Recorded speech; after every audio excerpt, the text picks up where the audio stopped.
जय Jinendra everyone. My self सम्यक जैन और मैं डिटेक्टिव हूँ। अभी पीटीएससी में मैं भी पढ़ रहा हूँ। जैन धर्म का बेसिस, जैन धर्म की थ्योरीज, और उसी में ही आपका जो चुना गया टॉपिक था, जो बिल्कुल बेसिक से स्टार्ट करना है। कर्म।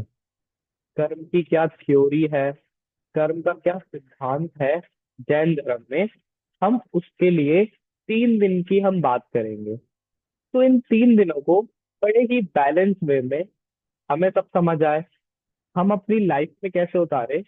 तो हमने 3 दिनों को बहुत अच्छे से डिवाइड किया है। तो वो डिवाइडेशन आपको पता चल जाएगा। पर उससे पहले 3 दिन के लिए कुछ रूल्स है जिन्हें हमें फॉलो करना है। तो वो रूल्स पहले मैं आपको दिखा देता हूँ।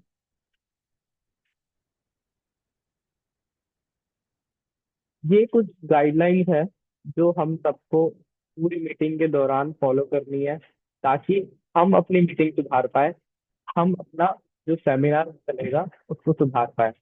तो सबसे पहला है, camera should be on at all time. पूरे टाइम आपको कैमरा ऑन रखना है। देखिए, हमारा seminar webinar one way traffic नहीं है, ये टू वे ट्रैफिक रहेगा। जाना भी रहेगा और आपके थॉट्स का आना भी रहेगा, आपके क्वेश्चंस का आना भी रहेगा। तो जब तक आप कैमरा ऑन नहीं रखेंगे तो मुझे भी पता नहीं चलेगा आपकी क्या एक्सप्रेशन हो रहे हैं, आपको क्या समझ आ रहा है। तो camera should be on at all time. दूसरा, सबसे important, raise hand for any query. अब बीच में ना बोले, हो सकता है आपके क्वेश्चन का आंसर मेरी नेक्स्ट लाइन में ही हो। तो इसलिए एक बार रेज हैंड कर कर अपनी क्वेरी करना, अपना कुछ आपका जो मन है कहने का वो कहना। और तीसरा सबसे important, only two people in this meeting, me and you. अभी और कोई नहीं बैठा है इस मीटिंग में। जितने लोगों को मैं देख पा रहा हूँ, उमंग जी, श्रद्धा जी, मैत्री जी, वर्षा जी, कोई नहीं है मीटिंग में। सिर्फ 2 जने हैं मीटिंग में, एक मैं और एक आप। उमंग जी, आपके बराबर में कोई नहीं है, बस मैं हूं और एक आप। जिससे कि हम एक्सप्रेस कर पाए खुद को। हमें ये नहीं देखना कौन मुझे देख रहा है, मैं अच्छा लग रहा हूँ कि नहीं लग रहा हूँ। आज सिर्फ इसी की बात करेंगे, 2 जनों की, मेरी और एक आपकी। सिंपल से 3 रूल्स थे, और ये रूल्स हमारे लिए ही है। तो इनको फॉलो करते हुए हम आज की बात को स्टार्ट करेंगे। सबसे पहले हमारा जो ये टॉपिक थोड़ा है। आवाज कम आ रहा है। आवाज कम आ रहा है क्या? सभी को कम आ रहा है आवाज? नहीं, सही है आवाज। आवाज, अच्छा। तो आप एक बार अपना नेटवर्क चेक कर लीजिए, ये वॉल्यूम बढ़ाकर देखिए आप।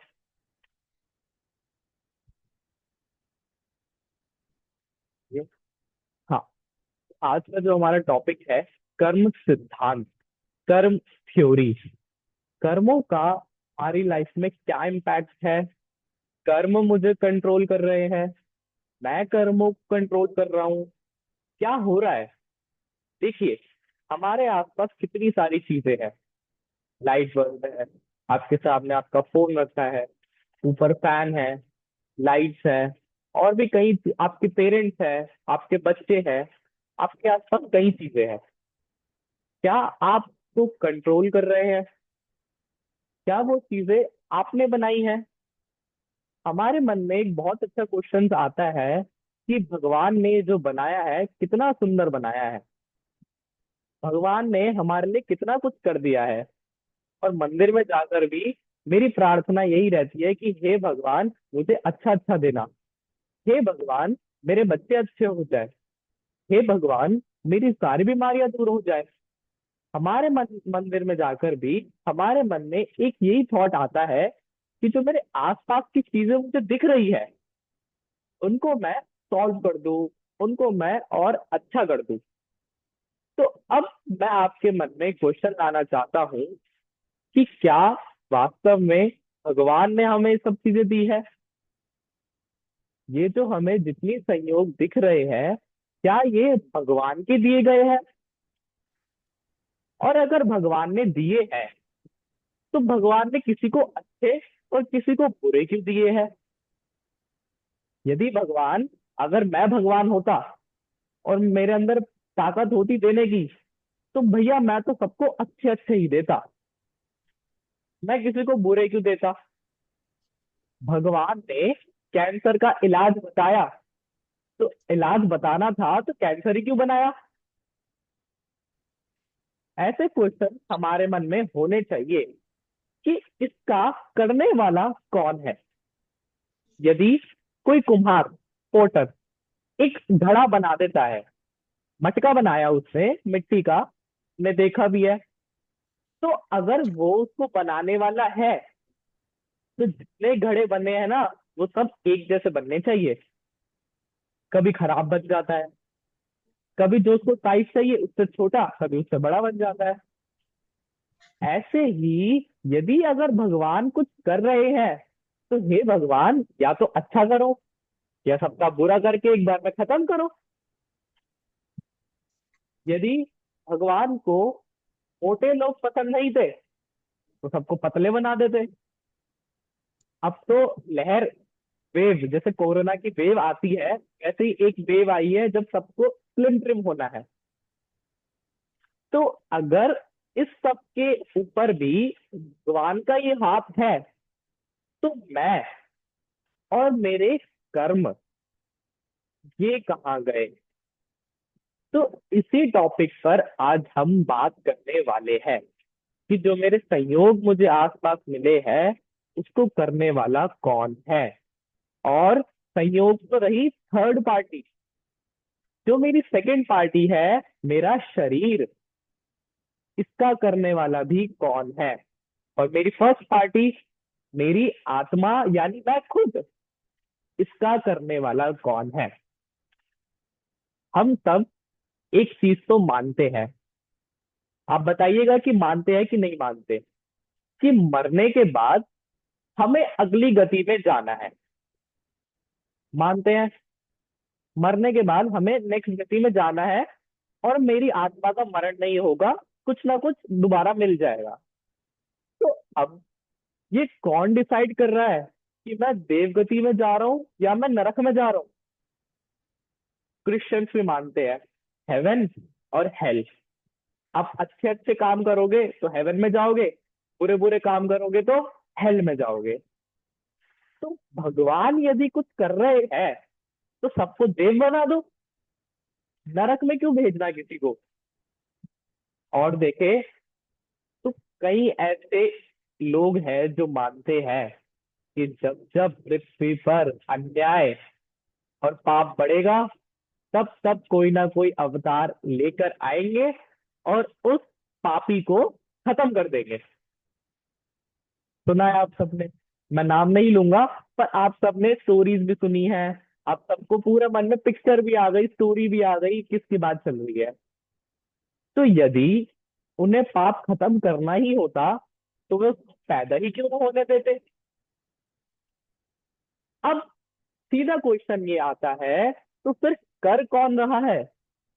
करने वाला कौन है? क्या भगवान कुछ कर रहे हैं, या मेरे हाथ में कुछ है? भैया, उमंग भैया, कि हम चाहते हैं कुछ करना। अगर मैं कह दूं कि आप तो किसी काम के नहीं हो, हमारे मॉम डैड या हम ही अपने बच्चों को कह दे कुछ तो कर ले नालायक, तो ऐसा लगता है कि कुछ करना चाहिए, कुछ करना चाहिए। और दूसरी तरफ सब कुछ हम कहाँ डाल रहे हैं? भगवान ने सब कुछ किया। दो अलग अलग बातें, किसने किया और हम किसको कह रहे हैं। यानी विक्टिम कोई और है और सजा किसी और को दी जा रही है। तो अब हमें ये थ्योरी सॉल्व करनी है कि गुनहगार कौन है, ये करने वाला कौन है। तो चलते हैं, मैं सीधा आपको अपनी स्क्रीन की तरफ ही लेकर जाता हूँ। एक सेकंड बस।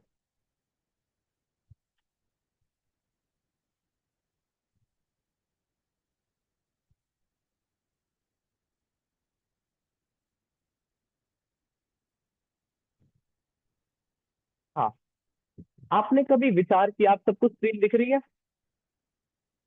It is visible to everybody. हाँ। हाँ। कभी विचार किया क्या, शक्ल और अकल में अंतर क्यों? हमारा फेस और हमारा दिमाग, इनमें अंतर क्यों है? या फिर कहे कि मेरी शक्ल आपकी शक्ल से अलग है, मेरा दिमाग आपके दिमाग से अलग है, तो ये क्यों? और दूसरा, बिजनेस में लाभ और हानि का होना। आज तो मुझे बहुत अच्छा लाभ हुआ, पर कल मुझे बहुत हानि हो गई थी। और इससे पहले समान था, ना नुकसान ना फायदा, नॉर्मल चल रहा था। तो ऐसा क्यों? परिवार में उथल पुथल का कारण, कि कभी तो सब बिल्कुल स्वस्थ, अभी अभी किसी का जन्म हुआ, किसी की शादी हुई, कल किसी का बर्थडे था, तो सब बढ़िया चल रहा है, कोई मॉडरेट सब है। और एकदम से किसी का मरण हो जाता है, किसी को बीमारी हो जाती है, कोई अलग हो जाता है। तो परिवार में ऐसी उथल पुथल क्यों चल रही है? और नीचे थर्ड पॉइंट, सबसे मेन, क्या सोचा था और आज क्या हो गया? ये तो हम कभी कभी सोच कर निकलते हैं आज घर से, कि आज तो मैं ये करके आऊंगा, कुछ भी हो जाए, बड़ी मेहनत करनी है आज, कम से कम 4-5 हजार रुपए कमाने हैं दुकान से। और एकदम से लॉकडाउन हो गया, दुकान ही बंद हो गई। क्या सोच कर मैं गया था और क्या हो गया? हमारी माताएं बहनें आज शॉपिंग के लिए निकली थी, कि आज तो शादी के लिए ड्रेस लेकर ही आऊंगी। 10 हजार रुपए लेकर निकले थे, कि इतने में तो वो आ ही जानी है। लेकर निकले और कुछ पसंद ही ना आया। 10 हजार रुपए लेकर निकले थे। अभी अभी मैं नया फोन लेने गया था, बिल्कुल 1 लाख का फोन लेकर आया। इतना खुश हूं मैं, ये सोचा था आज तो पूरा दिन बढ़िया खुशी से निकलेगा। और जैसे ही दुकान से बाहर निकला, किसी ने भीड़ में फोन निकाल लिया जेब से बाहर। मैंने सोचा क्या था और हो क्या गया? ये आपने कभी विचार किया कि ऐसा क्यों? ऐसा क्यों? तो अब चलते हैं आगे, इनके पीछे कारण क्या है। आप सबकी सिचुएशन समझ आई? आप सबने ऐसे विचार कभी ना कभी किए ही होंगे। तो सबसे पहले समझते हैं, कर्म होते क्या है, कर्म कितने होते हैं, कितने प्रकार के होते हैं कर्म। सबसे पहले द्रव्य कर्म। द्रव्य कर्म, इसके अलग आपने सुना होगा भाव कर्म और नौ कर्म। परंतु आज हमें बात सिर्फ द्रव्य कर्म की करनी है। द्रव्य कर्म के भेदों पर आते हैं। तो आपको दिख रहा होगा, सबसे पहले घातिया कर्म और दूसरा अघातिया कर्म। इनका थोड़ा स्वरूप समझते हैं। घातिया यानी जो घात करे, जो नष्ट करे। किसको नष्ट करे? जीव के अणुजीवी गुणों का। अणुजीवी अर्थात जो जीव के स्वरूप है, जो जीव का ज्ञान, दर्शन, चेतना, जो जीव के गुण है, उसका जो घात करे, जीव की शक्ति का जो घात करे, उन्हें कहते हैं घातिया कर्म। और इसके विपरीत अघातिया। अ अर्थात नहीं, घातिया यानी घात नहीं करते। किसका घात नहीं करते? अणुजीवी गुणों का, जीव के स्वरूप का घात नहीं करते। वो है अघातिया कर्म। घातिया घात कर रहे हैं अणुजीवी स्वरूप के गुणों का, और अघातिया स्वरूप के गुणों का घात नहीं कर रहे। और देखते हैं, जो घातिया कर्म है, उनका संबंध डायरेक्ट मेरी आत्मा से होता है। जो डायरेक्ट मेरी आत्मा को हानि पहुंचा रहे हैं, चोट पहुंचा रहे हैं। और अघातिया कर्म है, वे इनडायरेक्ट वे में कर रहे हैं। क्योंकि कर्म तो दोनों ही आत्मा का घात करेंगे। पर घातिया डायरेक्ट मैदान में उतर कर घात कर रहा है आत्मा के गुणों का, और अघातिया संयोग दे रहा है। एक तो हुआ, जो देखिए, एक तो जो डायरेक्ट हमारा दुश्मन है, जिससे हमारी दुश्मनी है, और दूसरा जो उस दुश्मन का साथ दे रहा है, जो उसको नए नए आइडियाज दे रहा है कि अब तू ये कर, अब ये कर। तो वैसा काम करता है अघातिया, आइडिया देने वाले, नए नए आइडिया देने वाला। और जो डायरेक्ट हमारा दुश्मन है, वह है घातिया कर्म। अब इसके बीच चार चार डिवाइड किए गए, चार घातिया, चार अघातिया। घातियों में चार: ज्ञानावरण, दर्शनावरण, मोहनीय और अंतराय। आप सबके सामने आप देख ही पा रहे हैं। अघातिया: वेदनीय, आयु, नाम और गोत्र।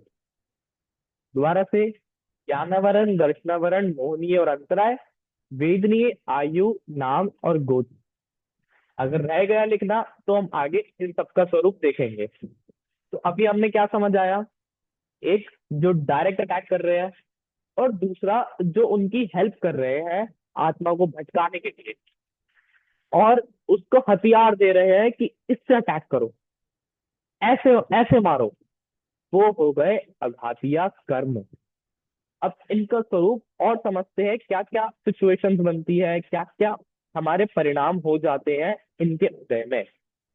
ज्ञानावरण: तो जब ज्ञानावरण कर्म का उदय आता है, जब ज्ञानावरण कर्म का फल हमें प्राप्त होता है, तब क्या होता है?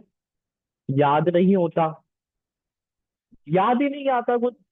बरसों पुराना कोई दोस्त मिले, शक्ल थोड़ी बहुत चेंज हो जाए, और रास्ते में हमें मिला और पूछ रहा है, अरे याद का आया, हम वहां वहां मिले थे, हम वैसे दोस्त थे। तब दिमाग हम सोचने में लग जाते हैं, कौन था कौन था कौन था। और फिर जैसे ही घर पहुंचते हैं, तब याद आता है, अच्छा ये तो वो था। याद नहीं आता, और समझ में नहीं आता। हम बहुत समझने का ट्राई कर रहे हैं, कोई टॉपिक है, कोई चैप्टर है, स्कूल में बच्चे कुछ समझना चाह रहे हैं, समझ नहीं पा रहे। तो वो किस लिए? ज्ञानावरण का उदय आता है, वह फल देता है। आप एक बार नीचे देखें, यहाँ क्या लिखा है? पर्दे के समान। ये कैसा है? पर्दे के समान है। एक वस्तु पर्दे के पीछे रखी है, और उसके सामने पर्दा ढक दिया। वैसे ही मेरे ज्ञान के आगे किसी ने पर्दा ढक दिया, तो अब मैं इसको जान नहीं पा रहा हूं। और इसमें क्या लिखा? पता ही नहीं चला, ज्ञान से ओझल हो गया।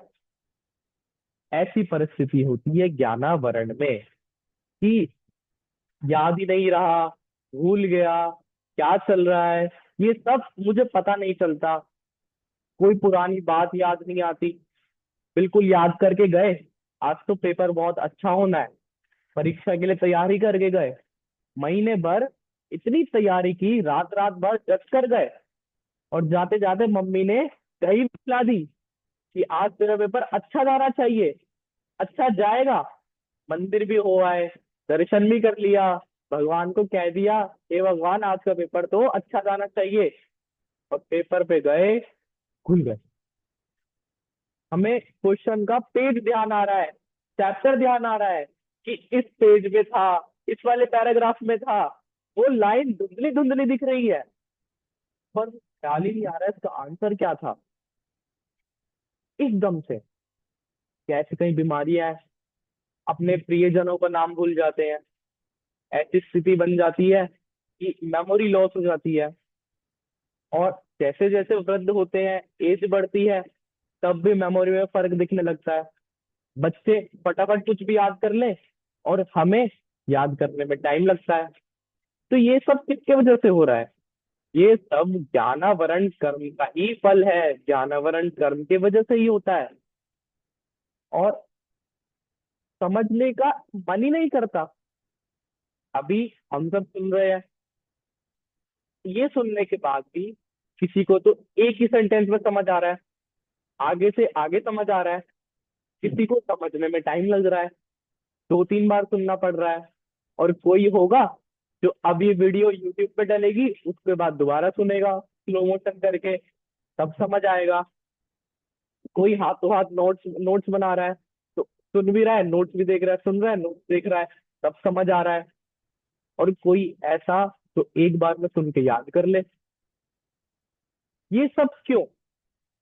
ये सब ज्ञानावरण का ही काम है। एक टीचर स्कूल में पढ़ा रहा है, एक क्लास को पढ़ा रहा है। उस क्लास में अप्रोक्स मान ले तो 30 स्टूडेंट है। तो टीचर ने कभी भेदभाव नहीं किया, एक ही बोर्ड लगा है, उस एक ही चौक पे वो एक ही टाइम पर 30 बच्चों को पढ़ा रहा है। तो बताओ भैया, कि 30 को बिल्कुल एग्जैक्ट समझ आना चाहिए। पढ़ाने के बाद उनका एग्जाम ले तो 30 के 30 के मार्क्स सेम आने चाहिए। उन 30 में से किसी को कोई डाउट नहीं होना चाहिए, क्योंकि टीचर ने जो पढ़ाया वो तो एक ने पढ़ाया और सबको पढ़ाया। ये सब क्यों? ये सब ज्ञानावरण का ही कमाल है। यानी देखा जाए कि गुरु के पढ़ाने से मुझे ज्ञान नहीं हुआ, खुद पढ़ने से मुझे ज्ञान नहीं हुआ। ये तो पढ़ने के साथ साथ जो मेरा ज्ञानावरण चला, जो मेरा कर्म का उदय ज्ञानावरण रूप चला, उसके बाद मुझे जो ज्ञान हुआ उसका फल था ये। यही काम है ज्ञानावरण कर्म का। अब चलते हैं ज्ञानावरण के बाद इसी का साथी, इसी के साथ हमेशा रहने वाला दर्शनावरण कर्म की ओर। दर्शनावरण कर्म का भी स्वरूप बहुत ही कमाल का है। जब भी मैं इसको समझाता हूँ, सबको अच्छा लगता है दर्शनावरण कर्म का उदय क्या है। ये क्या करता है? दर्शन में बाधा डाल देता है। कोमट सार में उदाहरण दिया, आप नीचे देख पा रहे हैं, द्वारपाल का। कि एक व्यक्ति राजा से मिलने आया था, तो द्वारपाल ने उसको वहीं रोक दिया, रुक जाओ।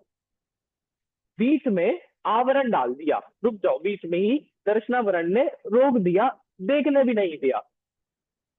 अब इसके दर्शनावरण में बाधा डालने से और क्या हुआ? यहाँ पे आपको दिख रहा है, दर्शनावरण के साथ क्या लिखा? नींद। नींद आ जाना। और कैसी नींद? ये 5 प्रकार की नींद लिखी। ये 5 प्रकार की नींद मुझे दर्शनावरण से होती है। अब इन नींदों को समझते हैं क्या है। सबसे बढ़िया टॉपिक है नींद। आजकल आप देखें, सभी चीज का सॉल्यूशन क्या है? सो जाओ। इंटरनेट पे आपको बहुत चीजें मिल जाएगी। आपको सिर में दर्द हो रहा है, सो जाओ। बुखार हो रहा है, सो जाओ। दिल में दर्द हो रहा है, सो जाओ। शरीर में दर्द हो रहा है, सो जाओ। किसी चीज की प्रॉब्लम हो रही है, सो जाओ। क्योंकि सोने के बाद कहते हैं हमारी बॉडी हीलिंग मोड पे चली जाती है, वह खुद को हील करती है, ठीक करती है। अब सोने का मतलब हमने तो अच्छा समझाया, पर ये सोना भी एक कर्म के उदय से होता है। कौन सा कर्म? दर्शनावरण कर्म।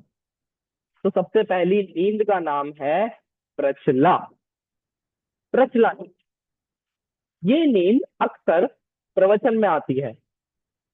ये नींद अक्सर पढ़ाई करते समय आती है। झपकी वाली नींद।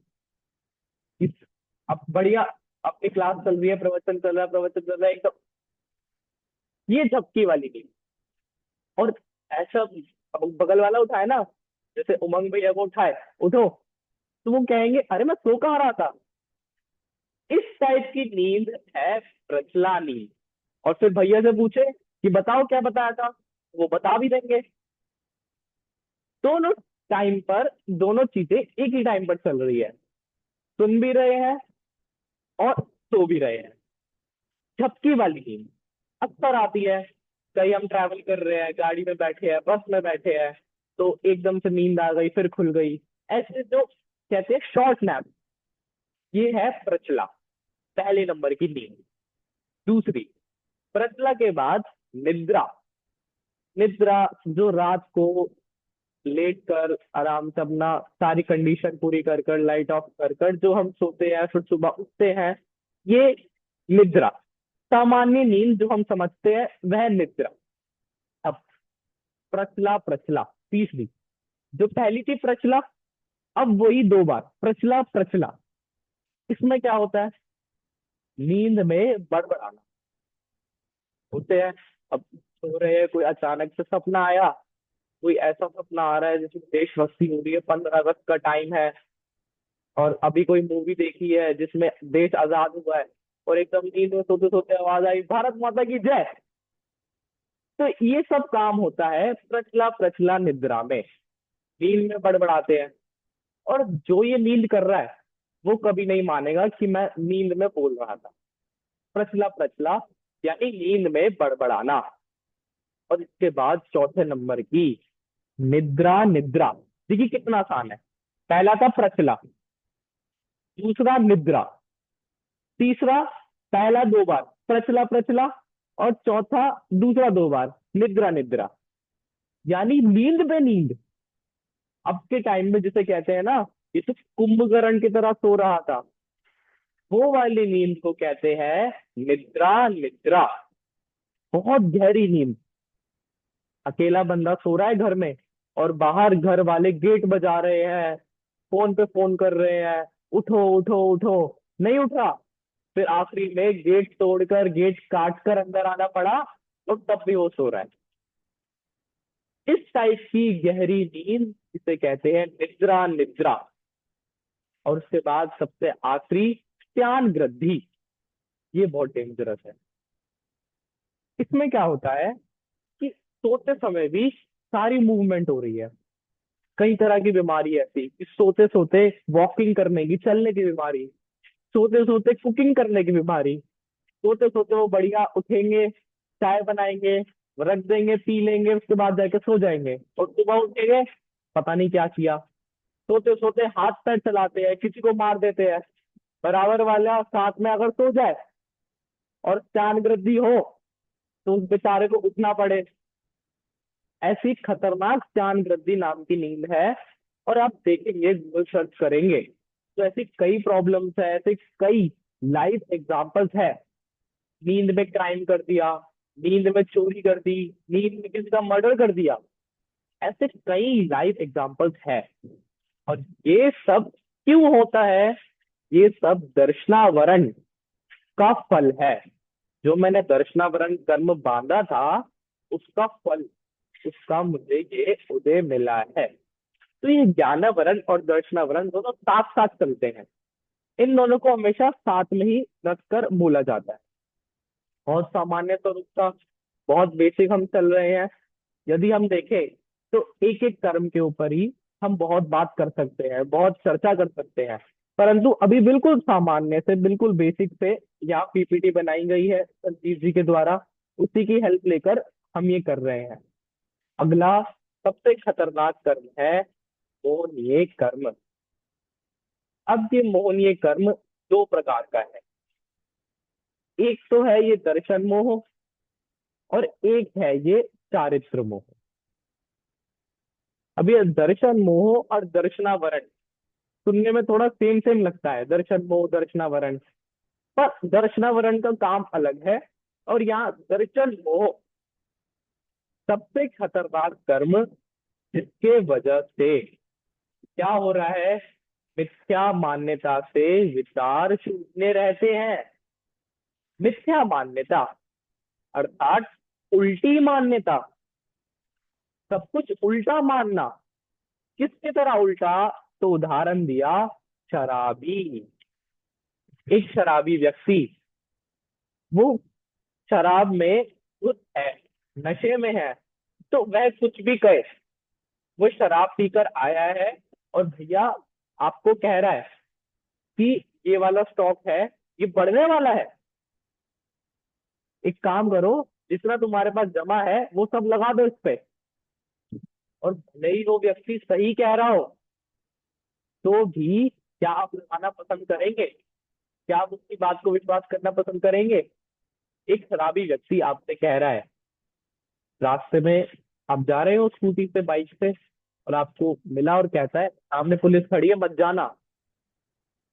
और सामने सच में पुलिस खड़ी हो, फिर भी मन में एक डाउट आएगा, अरे इसने तो शराब पी रखी है, इसकी क्या सुननी। जैसे शराब पीने के बाद किसी की बुद्धि भ्रष्ट हो जाती है, उल्टी हो जाती है, और उस समय वह सही भी बता रहा हो, सही भी ज्ञान दे रहा हो, तो भी उसको गलत ही माना जाता है। वैसे ही दर्शन मोह से मान्यता भ्रष्ट हो जाती है, उल्टी हो जाती है, और साक्षात संसार का कारण है। सिर्फ यही ऐसा कर्म है जिसके वजह से संसार में अभी तक भ्रमण हो रहा है। और कैसी उल्टी मान्यता? भैया, आप सब सुनिए। प्रवचन में, जिनवानी में हम सबको क्या बताया है कि मैं कौन हूँ? मैं जीव हूँ, आत्मा हूँ। परंतु उल्टी मान्यता ऐसी है कि मैं उसको मानने को ही तैयार नहीं हूँ। बताइए, जीव गोरा या काला हो सकता है क्या? नहीं। जीव तो दिखता ही नहीं, अरूपी है। पर मैं अपने आप को गोरा, काला, मोटा, पतला, छोटा, बड़ा मान रहा हूं, तो ये मेरी उल्टी मान्यता है। मैं अपने आप को दूसरों का करता, या जो हमने स्टार्टिंग में बात करी थी, भगवान किसी चीज का करने वाला मान रहे हैं, तो ये मेरी उल्टी मान्यता है। ये मेरे को क्यों हो रही है? तो मोहनीय कर्म के उदय से हो रही है। ये तो रही दर्शन मोह की बात। ये चारित्र मोह चलते हैं। चारित्र मोह भी बहुत खतरनाक है। कभी कभी चारित्र मोह में लिखा, कषायों में जलता है। तो क्या आप में से कोई पहले कषायों के नाम बता सकता है? जो चार कषाय हैं, उन चार कषायों के नाम। हाँ, कौन बताना चाहेगा? बोलिए। नम्रता एंड लब्धि शाह।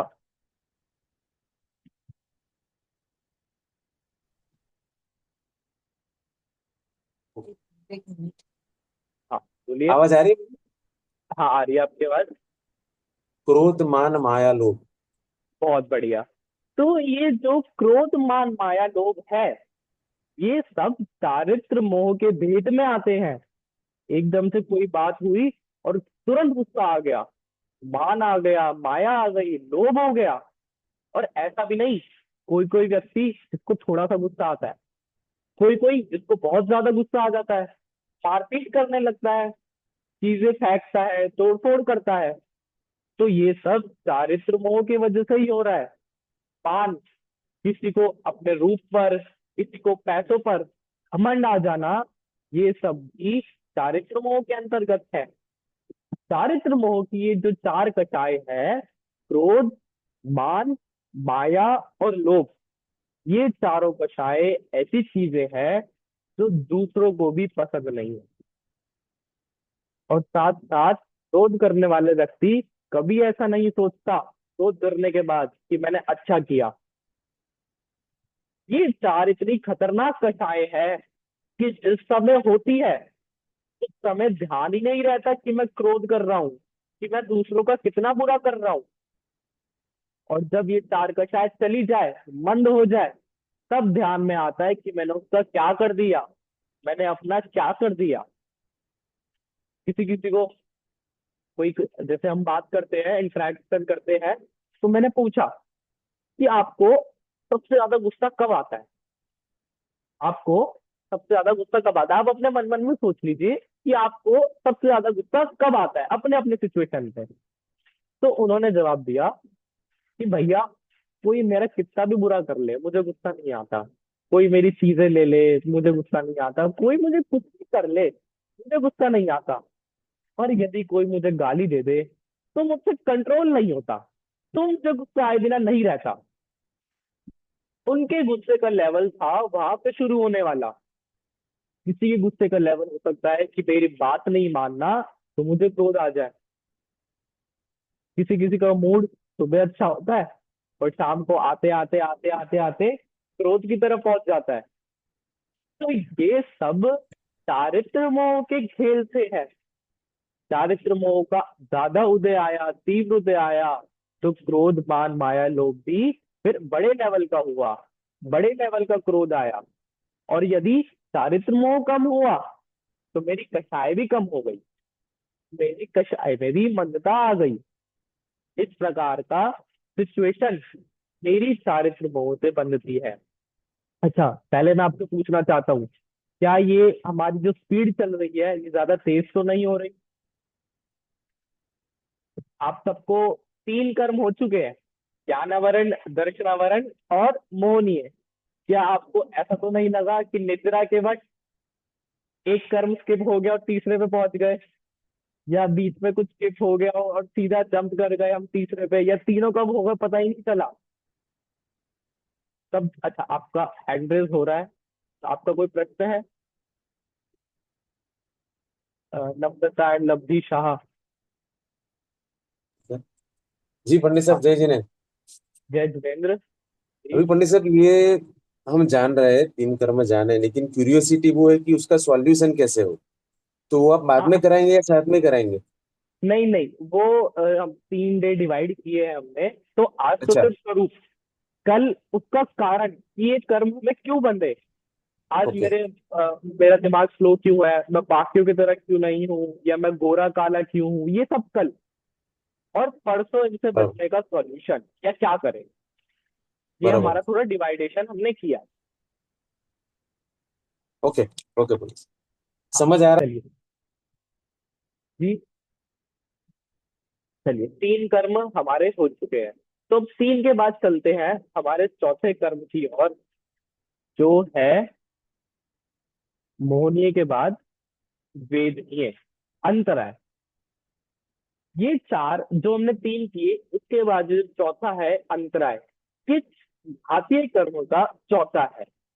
अब इसमें क्या है कि इसके फल में चाहा हुआ नहीं होता, और होते हुए कार्य अटक जाते हैं। नीचे उदाहरण दिया इसमें, खजांची यानी कैशियर, और अब की लैंग्वेज में कहे सीए। राजा का बहुत मन कर रहा था, राजा ने अनाउंस कर दिया, आज हमें इतना दान दे दिया, आज हमें इतना दान देना है। और तभी खजांची ने उनको आकर बोला, खबर करो, इतना नहीं है। तो ये जो बीच में बाधा आई, ये जो बीच में रुकावट आई, ये कौन करता है? अंतराय नाम का कर्म करता है। नाम से भी समझ आ रहा है, अंतराय, बीच में अंतराल ला देना। बहुत मेहनत करी थी, फर्स्ट आना था इस बार, तो मुझे बिल्कुल फर्स्ट आना था।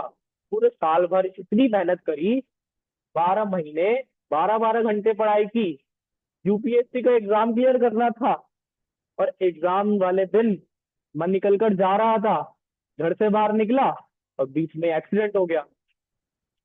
मैं सीधा कहाँ पहुंचा? हॉस्पिटल में पहुंच गया। एग्जाम का टाइम निकल गया, बीच में बाधा आ गई, मेरे दान देने में बाधा आ गई।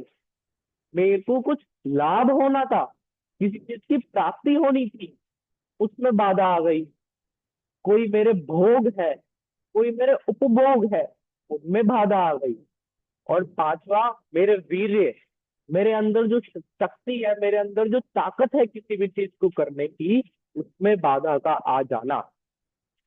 दो व्यक्ति है, जुड़वा है, मूवीज में देखा है आपने, जुड़वा, सेम शक्ल, बिल्कुल सेम। तो क्या उनमें ज्ञान सेम होगा? दोनों में नहीं भी हो भी हो। वैसे ही अंतराय, क्या उनमें जो वीर्य है उन दोनों में सेम होगा? अब कोई तो जिम जाकर थोड़ा हेल्दी हो गया, तो उसमें वीर्य हमें देखा जाएगा तो ज्यादा हो सकता है, और दूसरे में थोड़ा कम होगा। या उल्टा ले, तो उसमें जिम जाकर भी ज्यादा वीर्य ना हो, और दूसरे वाले में बिना जिम जाए भी ज्यादा ताकत हो। ये सब कौन कर रहा है? ये सब अंतराय कर्म कर रहा है। दान, एक संस्था बनी, एक मंदिर बना, हमारे आसपास का, हमारे घर के बराबर वाला मंदिर, हम देखेंगे जहां पर दान कम आ रहा है, और किसी दूसरे लोकप्रिय मंदिर में जो थोड़ा पॉपुलर फेमस है, वहां पे दान ज्यादा आ रहा है। और तो और, अभी हम प्रवचन सुन रहे हैं या हम सेमिनार सुन रहे हैं, तो मुझे इसका कितना लाभ हो रहा है? लाभ, अंतराय। अब देखिए, किसी के नेटवर्क में कम प्रॉब्लम, किसी के नेटवर्क में ज्यादा प्रॉब्लम, ये सब कहाँ हो रहा है? ये सब अंतराय कर्म में हो रहा है। मैत्री जी, अगर आप चश्मा हटा दे, तो आपको सामने दिख रहा, आप अब मुझे पता नहीं कैसी है आपकी विजन, बट एक अंदाजा कि सामने आपको स्क्रीन पे कितना साफ दिख पा रहा है। आपके वीर्य में आप में इतनी ताकत जो थी स्टार्टिंग में, जब चश्मा नहीं था, वो अब कमजोर हो गई। पहले जब जवान थे तब कितने किलोमीटर पैदल चल जाते थे, और अब नहीं चल पा रहे। अंतराय कर्म ऐसा हुआ से रोक दिया। देखिए, मेरे पास कितने शूज है? 10। 10 pair of shoes I have, यानी 20 शूज है। और मेरे पास पैर कितने हैं? दो। तो उस समय मैं इनको भोग नहीं पा रहा, क्योंकि मेरा अंतराय कर्म का उदय है। अच्छा, हम सबके पास एसी है घर में, पंखा है। अब थोड़े दिनों बाद होगा तो, पर चालू नहीं रहेगा, क्योंकि सर्दियों का मौसम आ जाएगा। और वैसे ही हीटर निकल जाएंगे, और गर्मियों के टाइम पे हीटर वापस पैक होके रखे जाएंगे। मेरे पास भोग है, उपभोग है, पर उनको मैं यूटिलाइज नहीं कर पा रहा। उनका मैं सेवन नहीं कर पा रहा। ये सब क्यों हो रहा है? ये सब अंतराय कर्म की वजह से हो रहा है, क्योंकि अंतराय कर्म ने बीच में बाधा डाल दी है। क्योंकि अंतराय कर्म ने कुछ ना कुछ बीच में आड़ा ला दिया है, जिससे मैं उनका सेवन नहीं कर पा रहा, या उनके सेवन से मैं रुक रहा हूँ। तो ये काम है अंतराय कर्म का।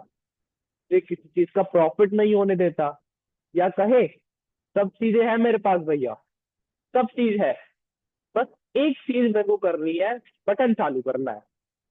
बहुत गर्मी है, हद से ज्यादा गर्मी है, बिल्कुल जून जुलाई वाली। अभी नवंबर नहीं है, अभी जून जुलाई चल रहा है। और एसी भी लगा है, लाइट भी आ रही है, रिमोट भी है, रिमोट में सेल भी है, सब चीज मेरे पास अभी अवेलेबल है। बट बस बटन दबाने में आलस। क्यों? क्योंकि वो दूसरे कमरे में रखा है मेरे पास सब कुछ, मुझे प्राप्त हो गया। भोग और उपभोग की बात है, मुझे प्राप्त हो गए, पर फिर भी मैं उनको कंज्यूम कंज्यूम नहीं कर पा रहा, यूटिलाइज नहीं कर पा रहा। और एग्जांपल देखते हैं। फोन, मोबाइल फोन, जब इसकी चार्जिंग डाउन हो जाए, स्विच ऑफ हो जाए, फोन तो है मेरे पास, पर स्विच ऑफ है, चार्जिंग नहीं है। अब मैं कहीं फंस जाऊं, किसी को कॉल करना पड़े, तो मैं कॉल भी नहीं कर पा रहा। यहाँ मेरा अंतराय कर्म इतना प्रबल हुआ कि मेरे पास सामग्री होते हुए भी मैं उसको यूज नहीं कर पा रहा, मैं उसका यूटिलाइज नहीं कर पा रहा। ऐसा काम अंतराय कर्म करता है। मेरी जो सिचुएशन बनती है, तो भैया अब मैं किसी चीज में बाधा का दोष किसी व्यक्ति को दूंगा, या मैं खुद को, अपने कर्मों को दूंगा। हम कर्म सिद्धांत समझ रहे हैं, तो इससे जो मैं दूसरों को दोष दे देता हूँ कि टीचर ने मुझे ढंग से नहीं समझाया, इसलिए मेरे मार्क्स कम आए, या फिर मेरे पास कुछ नहीं, कुछ था फिर भी मैं उसको यूज नहीं कर पाया, तो मैं दूसरों पे दोष डाल देता हूँ। तो वो सब दोष मेरे कर्मों का है। और थोड़ा गहराई में जाए, तो ये दोष मेरे पूर्व में किए हुए थे, इसलिए मैं अभी उन्हें भुगत रहा हूँ। अब ये जो चार थे, ये अटैक जो कर रहे थे, कहाँ कर रहे थे? डायरेक्ट कर रहे थे, आत्मा को सीधा ठेस पहुंचा रहे थे, घात कर रहे थे उसके अनुभवी गुणों का। अब जो कर्म आएंगे, जो चार कर्म आएंगे, वो आत्मा का डायरेक्ट घात तो नहीं करेंगे, पर इनडायरेक्ट वे में, कि उसकी कमजोर नस ना घुटनों में है, उसके घुटनों पे वार करना, ऐसा काम करेंगे। आपका हैंड रेज हो रहा है, आपका कोई प्रश्न है क्या? हाँ जी भैया। पंडित साहब, अणुजीवी हाँ का जी। मतलब? हाँ, अनुजीवी यानी उसके स्वाभाविक गुण। जीव का जो स्वभाव है, ज्ञान, दर्शन, चारित्र और वीर्य, ये उसके स्वाभाविक गुण है।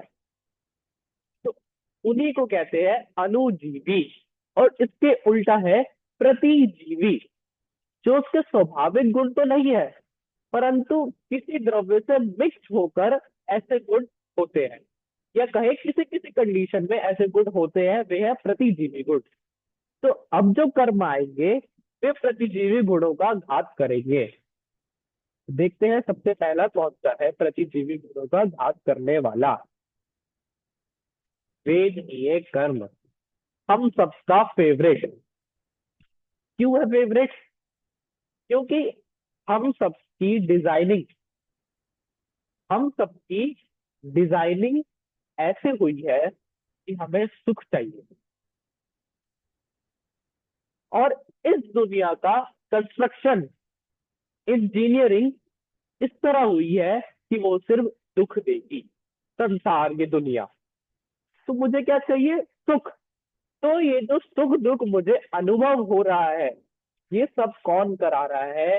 ये सब वेदनीय कर्म करा रहा है। इसमें क्वेश्चन लिखा गया, क्या इस जगत में कोई वस्तु अच्छी बुरी है? और नीचे उदाहरण दिया गया, शहद, लिपटी, तलवार। अब पिक्चर में भी बनाया गया है, एक व्यक्ति ने तलवार पकड़ी हुई है हाथ में। तलवार बिल्कुल पैनी, नुकीली, और वह उस पे शहद लगाकर उस तलवार को चाट रहा है। अब सबने इमेजिन कर लिया है कि कैसा व्यक्ति। देखिए, शहद यद्यपि खाने योग्य नहीं है, जैन है हम, शहद का सेवन तो नहीं करेंगे, पर यहाँ शहद का अर्थ है अच्छी वस्तु, जो मुझे अच्छी लग रही है। इसके पीछे क्या है? तलवार। मैं उसका सेवन कर रहा हूँ तो मुझे शहद का टेस्ट तो आ रहा है, साथ में पता नहीं चलेगा कब उस तलवार से मेरी जीभ भी कट जाएगी। तो जो क्वेश्चन था कि क्या इस संसार में कुछ कोई वस्तु अच्छी है? अभी गर्मी में मुझे पंखा अच्छा लगेगा, सर्दियों में मुझे वही पंखा बुरा लगेगा। अगर हमें किसी के साथ मजाक या प्रैंक करना होता है ना, किसी को परेशान करना होता है, भाई बहनों को, आपका तो पता नहीं, मेरे यहाँ तो बहुत होता है कि सर्दियों में फैन चालू करके भाग जाना, एसी चालू करके भाग जाना। क्यों? अगर गर्मियों में वो मुझे अच्छा लग रहा था, तो मुझे वह सर्दियों में भी अच्छा लगना चाहिए।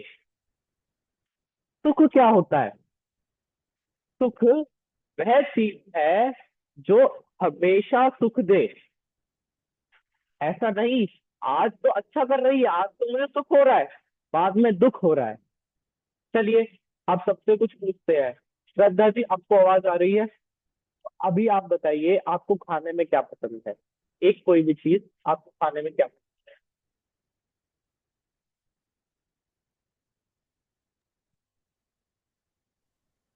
सब्जी, रोटी सब्जी। रोटी सब्जी। चलिए, रोटी सब्जी इन्होंने बोला, मैं थोड़ा ऐड कर देता हूँ, शाही पनीर की सब्जी और तंदूरी रोटी। ठीक है, तो अब आपको ये खाने में पसंद है। अब आप भूखे हैं, आपने आपका एक दिन का उपवास था, 10 लक्षण में आपने उपवास किया था, अगले दिन भूख बहुत तेज लगी है, तभी आपके सामने आपका मनपसंद, अब श्रद्धा जी का तो वो था, आपका कुछ और होगा, तो आप वो ही इमेजिन करें, आपके सामने वही आ गया।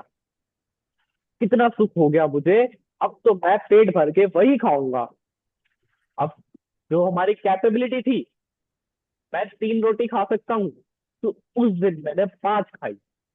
फेवरेट बना था, एक दिन का उपवास भी था, और मैं क्या फील कर रहा हूँ, आज तो मजा आ गया, आज इतना फी तो मैं कभी नहीं हुआ। अब जैसे ही 5 रोटी खा ली, उसके बाद दोबारा से आपको एक रोटी और परोस दी जाए। अरे क्या कर रहे हो, 5 खा ली है, और मत रखो। चलो, रख दी तो अब खा लेती हूँ। श्रद्धा जी, तो अब रख दी तो खानी पड़ेगी, झूठा तो छोड़ेगी नहीं, छठवीं खा ली। इतने में कोई 7वीं ले आया। अरे पागल हो गए हो क्या, 6वीं के लिए मना किया था, 7वीं ले आए, 8वीं ले आए, फिर 9वीं ले आए। देखिए, दो चीज को देखकर मुझे पहले सुख लग रहा था, अब वही सेम चीज मुझे अब दुख दे रही है।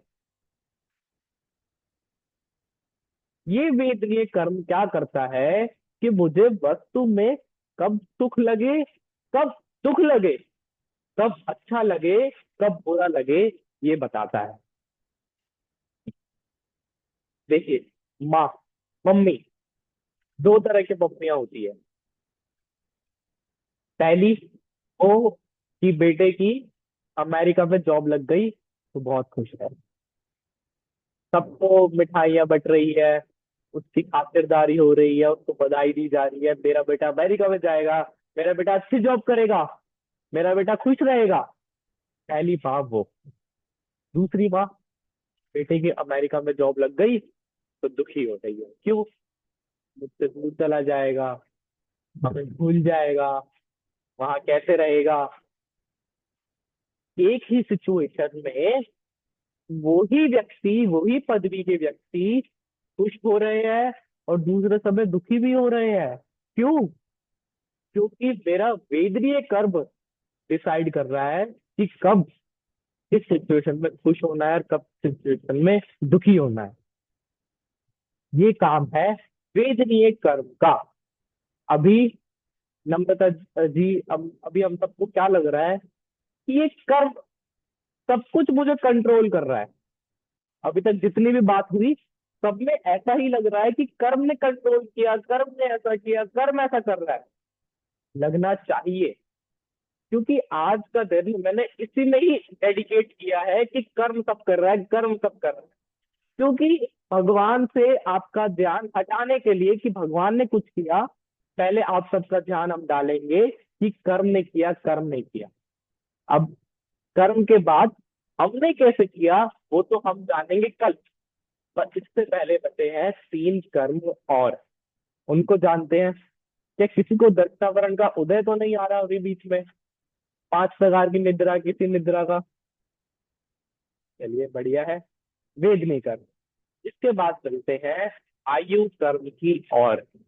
आयु कर्म, नाम से ही हमें पता चल रहा है, एज। एज, नीचे उदाहरण दिया, काठ का यंत्र या बेड़ी। अभी की लैंग्वेज में कहा जाए तो जेल। कि आपको, उमंग भैया, कि आपने कुछ गलत किया तो आपको कितने टाइम के लिए जेल में डाले। टाइम, ये डिसाइड करता है आयु कर्म।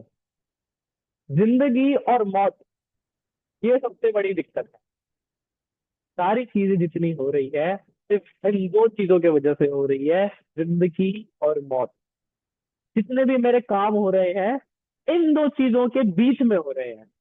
मैं जब पैदा हुआ से लेकर मैं जब मरा, इसके बीच में ही मैं सब कुछ कर रहा हूँ। और अब मैं सब में हूँ। आप श्रद्धा जी हैं, आप मैत्री जी हैं, आप उमंग भैया है, आप निशी ही जी हैं। तो ये जो टाइम पीरियड है, ये कितने टाइम के लिए है, ये डिसाइड कर रहा है आयु कर्म। 80 साल की उम्र, 60 साल की उम्र, 50 साल की, मेरी 18 साल की, ऐसी जो एज डिसाइड है अभी, एज जो चल रही है हमारी, वो है आयु कर्म। बहुत सिंपल कर्म है, एज, टाइम। इतना आसान कर्म होने के बाद भी सारी गलत फहमियां हमें इस कर्म में ही होती है। आयु कर्म ऐसा है कि आयु कर्म यदि बंध जाए तो इसको कोई नहीं बदल सकता। मेरी 80 साल की उम्र हो गई फिक्स। जब मैं पहले दिन पैदा हुआ उससे से पहले से ही मेरी आयु फिक्स थी 80 साल। तो कोई मेरी आयु घटा नहीं सकता।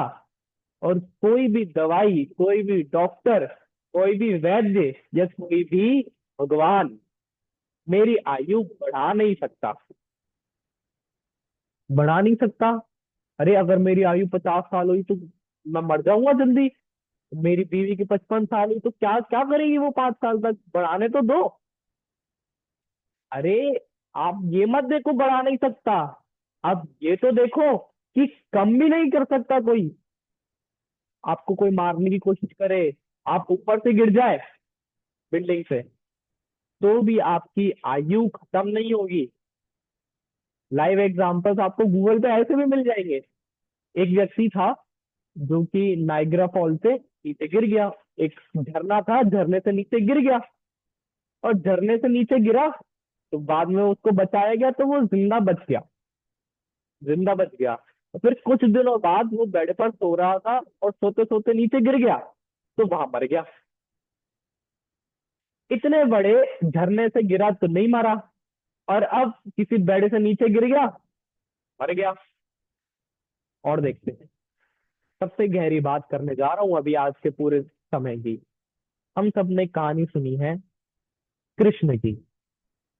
द्वारका जली, द्वारका नगरी में आग लगी, तो कृष्ण को पहले ही बता दिया गया था, 12 साल पहले ही। नेमिनाथ भगवान का समवशरण था। भगवान नेमिनाथ, हमारे भाई श्री शंकर, इनका समवशरण था। तो बलदेव ने प्रश्न किया नेमिनाथ से कि ये जो द्वारका नगरी है खत्म कैसे होगी, इतनी सुंदर नगरी है, इसका एंड कैसे होगा। तो उन्होंने बताया कि इसमें आग लगेगी और सब लोग मारे जाएंगे, सिर्फ दो लोग बचेंगे, कृष्ण और बलराम। बाकी सब मारे जाएंगे, उनके माता पिता, भाई बहन, बेटा, सब मारे जाएंगे। अब ये सुनने के बाद कृष्ण ने इतनी कोशिश की, कृष्ण और बलराम ने अपने माता पिता को बचाने की, अपने भाई बहन को बचाने की, अपने पुत्रों को बचाने की। उसी महल में जिसमें आग लगी हुई थी, उसमें कृष्ण और बलराम भी थे। पर सबको बचाते बचाते वो लोग मारे गए, पर कृष्ण और बलराम सही सलामत बाहर आ गए। पर स्टोरी यहाँ खत्म नहीं होती। उसके बाद थोड़े दिन जंगल में घूमने के बाद एक तीर चला, और वो तीर से एक एरो, एक तीर से कृष्ण को लगा और कृष्ण की वहां पर मृत्यु हो गई। कुछ दिन पहले जब आग लगी थी जिसमें सब मारे जा रहे थे, जिसमें कोई ऐसा चांस नहीं था कि कोई बच पाएगा, उसमें तो बच गए।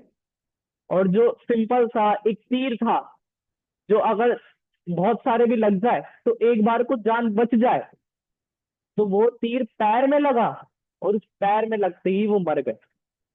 ये बताता है आयु कर्म, कि ना तो कोई आपकी जिंदगी एक सेकंड भी बढ़ा पाएगा और ना कोई एक सेकंड भी घटा पाएगा। ये काम है आयु कर्म का।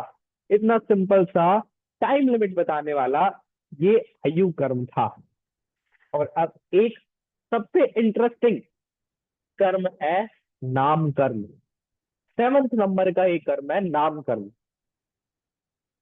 इस कर्म से शरीर संबंधी सभी अवस्था, शरीर, हमारा फेवरेट, हमारी बॉडी, हमारा सबसे क्लोज, या कहे सबसे क्लोजेस्ट फ्रेंड, हमारा शरीर, इसकी रचना होती है नाम कर्म से।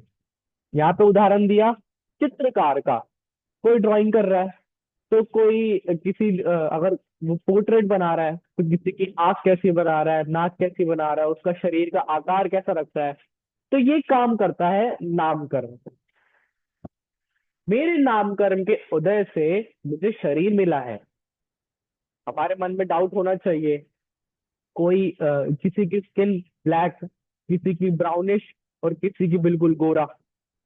किसी की बॉडी, बॉडी की बात है अभी यहाँ पर, किसी के बाल सिल्की, किसी के रूखे सूखे, किसी के बॉडी में धूप में जाते ही टैनिंग हो जाती है, पसीने आने लगते हैं, किसी को नहीं होते। किसी की बॉडी हेल्दी रहती है, किसी की बहुत जल्दी वीक हो जाती है, बहुत जल्दी उसमें बीमारी लग जाती है। कोई इतना लंबा, कोई छोटा छोटा सा। सबसे अभी हाइट अगर कैलकुलेट करी जाए तो एक ऐसा इंसान है जिसकी सिर्फ 2.5 फुट हाइट है, और एक ऐसा भी है जिसकी 8 फुट है। तो ये भी कंपैरिजन देखा जाता है। ये सब कौन डिसाइड कर रहा है? ये सब नाम कर्म डिसाइड कर रहा है। और साथ साथ मैं मनुष्य गति में हूँ, के बाद मरकर ना जाने मैं देव में जाता हूँ, मैं नरक में जाता हूँ, या मैं तिर्यंत बनता हूँ। उसके अकॉर्डिंग मैं शरीर को धारण करूंगा। तिर्यंत में जाऊंगा तो जानवरों वाला शरीर, देव में जाऊंगा तो देवों का शरीर, नरक में जाऊंगा तो नारकियों का शरीर। और अभी मनुष्य हूँ, तो मनुष्यों का जो मुझे शरीर मिला है, इसकी रचना, इसकी डिजाइनिंग, ये सब नाम कर्म ने की है। जैसे अगर बच्चों को क्ले दे दी जाए कि इससे आपको बनाना है, आकृति बनानी है, किसी आदमी को बनाना है, या पेन पेपर दिया जाए कि ड्राइंग बनाओ, सामने फोटो दे दी किसी एक्टर की, इसकी जैसे ड्राइंग बनाओ, तो वो किस हिसाब से बनाएगा? सेम तो बना नहीं पाएगा, थोड़ा आंखें बड़ी, कुछ नाक छोटी, इस तरह की डिजाइनिंग करने वाला है नाम कर्म। और क्या करते हैं, नाम कर्म बहुत इंटरेस्टिंग है। अब सुंदर शरीर मिल गया, बहुत सुंदर शरीर, पर वो सुंदर शरीर भी किसी को बेकार लगता है। ये करता है दुर्भग नाम कर्म का उदय। अब हमें बेटी के लिए रिश्ता देखना था, एक रिश्ता आया कि बहुत सुंदर है, इतना सुंदर कि सारी लड़कियां उसके आगे पीछे घूम रही है, इतना सुंदर कि कामदेव शर्मा जाए, इतना सुंदर लड़का हमें मिला, पर फिर भी शादी नहीं कर रहे। क्यों? कमाता तो कुछ है नहीं, क्यों शादी करे उससे? तो उस समय उसकी सुंदरता से मैं उसकी पहचान नहीं कर रहा, मुझे फिर भी वो पसंद नहीं आ रहा। और दूसरी तरफ बाल नहीं है सिर पे, थोड़ा सा सांवला है, थोड़ा काला सा है, हाइट थोड़ी छोटी है, पर फिर भी उससे रिश्ता कराना चाह रहे हैं। क्यों? अच्छी कमाई है, सरकारी नौकरी है, अच्छा पैकेज है उसका। उस समय वो भी मुझे सुभग लग रहा है। तो पहला था दुर्भग नाम कर्म, दूसरा सुभग नाम कर्म। साथ साथ मुझे जो आवाज मिली है, किसी को आवाज अच्छी लगती है, किसी को आवाज अच्छी नहीं होती, सिंगर उनकी आवाज ज्यादा अच्छी होती है, और हम हमारे जैसा कोई गाने चले तो अच्छी आवाज नहीं निकलती। ये भी सुस्वर दुस्वर, इस तरह का नाम कर्म का उदय जब आता है तब ऐसी परिस्थिति बनती है। और कभी कभी अच्छा काम करने जाऊं भैया मैं, और मैं सोचूं कि आज तो सब मेरी तारीफ करेंगे, अभी मैं सेमिनार ले रहा हूँ, अब सेमिनार खत्म होने के बाद सब मेरी तारीफ करेंगे, पता चले कोई तारीफ ना करे। ये कौन सा नाम कर्म? ये अयश कीर्ति नाम कर्म। और कभी कभी मैं कुछ ना करूं, सो रहा हूँ अच्छा आराम से घर में हूँ, तभी कुछ मैसेज आ जाएगा कि हमने आपका ये सुना था, हमें बहुत अच्छा लगा, तब यश कीर्ति नाम कर्म। कभी उल्टा हो जाए, करूँ तो मैं अच्छा और उल्टा बुराई सुनने मिले, तो अपयश कीर्ति नाम कर्म। ऐसे करके नाम कर्म की बहुत सारी वैरायटी है। वो सारी रिलेट करती है मेरे शरीर से, जो मैं करना चाह रहा हूँ, जो मैं दिखाना चाह रहा हूँ, उससे ये काम करता है नाम कर्म। नाम कर्म से मेरे शरीर का स्ट्रक्चर डिसाइड होता है, मेरी लुक्स डिसाइड होती है, मेरी वॉइस आवाज कैसी होगी, और मुझ में कोई खोट तो नहीं होगा। किसी किसी के पंजे में 6 उंगलियां होती है, आपने देखा होगा। ऋतिक रोशन, उसके 2 अंगूठे हैं। ये सब भी कौन कर रहा है? ये सब भी नाम कर्म के परिणमन से होता है। नाम कर्म ने डिसाइड किया था कि उदय में ऐसा होना था, इसलिए मुझे ऐसा शरीर मिला। और अभी तो काले बाल है, थोड़े दिनों बाद वाइट हो जाएंगे। उसके बाद मैं कितना भी ट्राई कर लूं उनकी ग्रोथ चेंज करने का, वापस ब्लैक करने का, भाई डाई करने की बात नहीं कर रहा मैं, कि वापस से अब ब्लैक उगने लगे, तो वो भी मेरे हाथ में नहीं है। और मैं इनको व्हाइट होने से रोक पाऊं, वो भी मेरे हाथ में नहीं है। मैं चाहता हूं मेरी दाढ़ी आ जाए, तो वो भी मेरे हाथ में नहीं है। और अगर दाढ़ी आ जाए तो उसको काटनी पड़ रही है, वो भी मेरे हाथ में नहीं है। अच्छा, क्या आपको चॉइस मिली थी कि आपको लड़का बनना है कि लड़की बनना है? मिली तो होगी। भगवान अब मरे थे तो भगवान के पास गए थे, तो भगवान ने पूछा होगा क्या बनना चाहते हो? अच्छा लड़का बनना है तो लड़के बन जाओ। ऐसा तो हुआ होगा। या गेम की तरह आपने गेम चालू किया, उसमें पूछा किससे, मैन कि वुमेन? ऐसा तो हुआ होगा कि नहीं? अच्छा, उसके बाद स्किन टोन तो पूछी होगी किसी ने, गोरा होना है कि काला होना है? अच्छा ये तो ठीक है, इतना नहीं था, पर आपको मोटा होना है या पतला होना है, ये तो आपके हाथ में होगा ना। जिम जाके थोड़े हेल्दी हो सकते हो और पतले भी हो सकते हो, ये तो हाथ में है। पर ये भी अभी मेरे हाथ में नहीं है। ये भी काम कर्म के वजह से हो रहा है। काम कर्म में था कि लड़के का शरीर मिलना है तो लड़का हुआ, अगर साफ स्किन मिलनी है तो साफ हुई, और यदि पतला होना है तो नाम कर्म के हिसाब से वैसा ही शरीर मिला। उसी में ही परिणमन, जो मैं अपनी मेहनत से, अगर मैं सोच रहा हूँ कि मैं कर रहा हूँ, तो वो भी मैं नहीं कर रहा, वो भी नाम कर्म की ऐसी परिस्थिति हुई इसलिए हुआ। तो क्या आप सबको ये नाम कर्म समझ आया? अब भैया, आप बाल खुद बढ़ा रहे हैं कि नाम कर्म आपके बाल बढ़ाता है? आप खाना खा के हेल्दी हो रहे हैं कि नाम कर्म की वजह से हेल्दी हो रहे हैं? आप बूढ़े हो रहे हैं, अच्छा। क्या होना कौन चाहता है? अरे, कोई तो होगा। कौन चाहता है चेहरे पर रिंकल्स हो जाए, स्किन लटक जाए, ये कमजोर हो जाए? कोई नहीं चाहता। पर फिर भी नाम कर्म से शरीर, उसकी अवस्था ऐसी हो जाती है। और तो और, देखिए, अब तो 40 45 50 में ऐसे हो जाते हैं। बॉलीवुड में झाके मूवीज एक्टर वालों को देखे तो 60 65 में भी ऐसे लगेंगे बिल्कुल जवान। अब उनके रीजन पे नहीं जाते, पर अभी तो कि नाम कर्म का ऐसा उदय था, नाम कर्म से ऐसा होना था, ऐसा शरीर मिलना था, इसलिए मिला। प्लास्टिक सर्जरी वाला लोग प्रश्न पूछते हैं कि ठीक है, शक्ल अच्छी नहीं थी, प्लास्टिक सर्जरी करा के अच्छी कर ली। तो ये तो अभी अभी आया है। और इसके बाद भी भैया, गूगल आप सर्च करेंगे कि प्लास्टिक सर्जरी करने के बाद कि क्या क्या दुर्घटनाएं हो गई, करानी थी अच्छी, हो गई और ज्यादा बेकार। ऐसी फोटोज है, ऐसी आपको लोग की मिल जाएगी कि हम सोच रहे थे अच्छा दिखने के लिए प्लास्टिक सर्जरी करा ले, और प्लास्टिक सर्जरी हुई तो लोगों को और बेकार लगने लगा, हमें खुद और बेकार लगने लगा। तो ये भी डिसाइड कौन कर रहा है? नाम कर्म ही कर रहा है। और चलते हैं सबसे आखिरी, जो 8वां कर्म है उसकी और, गोत्र कर्म। ऊंच और नीच कुल की प्राप्ति। कुम्हार, मैं कुम्हार का उदाहरण दिया, जैसे वो मटके बना देता है, कोई अच्छे तो कोई कभी कभी खराब बेकार हो जाते हैं। इस प्रकार का उदाहरण दिया। गोत्र कर्म क्या कर रहा है? मेरा कुल डिसाइड कर रहा है। हम सब कौन है? जैन। जैन कुल में जन्मे, अभिमान करो रे। हम सब जैन कुल में जन्मे हैं। अभी हम देखें तो सारे वाद विवाद, सारे लड़ाई झगड़ों से दूर रहने वाले हम जैनी, हम जैन कुल में जन्मे हैं। तो ये उच्च गोत्र। और तो और, जो नीच गोत्र में जन्मे, जो निंदनीय कार्य करते हैं, वे सब नीच गोत्र के। देखिए, पहले तो, अभी डेमोक्रेसी से पहले, डेमोक्रेसी आ गया है, इससे पहले की बात करते हैं, तो बस 4 गोत्र हुआ करते थे: ब्राह्मण, क्षत्रिय, वैश्य और शूद्र। तो उसमें ब्राह्मणों को और क्षत्रियों को उच्च गोत्र का माना जाता था।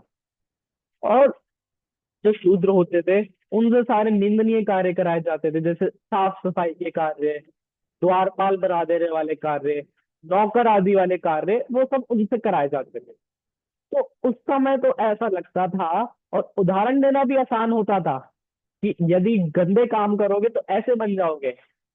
और अब थोड़ा सेक्युलरिज्म आ गया है, थोड़ी इक्वालिटी आ गई है, आनी चाहिए। पर अब ऐसे उदाहरण हम नहीं दे सकते।